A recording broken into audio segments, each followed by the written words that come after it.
Durante el año 2024, registra un nivel récord de 1.234 explosiones en Holanda. E incidente non stop con cambio di año. Semana passata batin 3 explosiones más na Almere e semana anche uno na Beverwijk.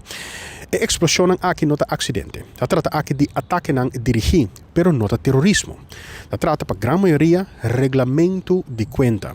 Algún relacionado con bajo mundo, pero otro nang simplemente relacionado con problema nang familiar. Quasi 800 attacchi nang aki di anno passado tabata dirigi riba kas nang di famiglia. Pa algum anno acaba Holanda te enfrentar problematica aqui per l'anno 2024 tabata record e Kantidat di attacchi nang explosivo a aumentar com 30% comparado com l'anno 2023 e maneira babisa acaba l'anno 2025 também a abrir com mais attacchi na Almere e Beverwijk.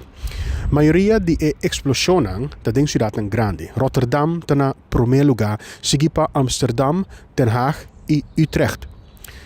A explosão de mais grande estava sem dúvida dezembro, último 7 de dezembro, aqui no bairro de Mariahoeve, na Den Haag. Essa aqui estava por motivo de vendetta relacionado com uma relação romântico. Homem de 33 anos apaga para alaga bom negócio de seu ex-partner. A explosão a destruir 5 apartamentos e pacus. 6 pessoas a perder a vida e 5 mais a resultar heredar. Estava um choque enorme, não somente no bairro de Mariahoeve, na Den Haag, pero para Holanda completo. Autoridades têm 4 sospechosos atualmente detenidos, incluindo o ex-partner de dono de pacus que estava branco de ataque.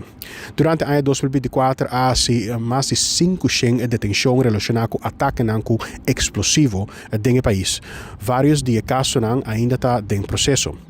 Pero Mr. Hassi mas para combater o fenômeno aqui segundo a autoridade holandesa.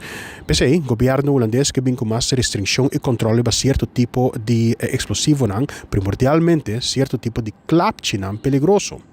Maioria de explosivo que está usado em ataque aqui está trabalhando polvo ou puro flash, que está ingrediente básico de clapche pisar. Se logra controlar o mercado aqui, lo pode reduzir o ataque com explosivo no país, segundo a autoridade holandesa. E incidente te queda problema no país.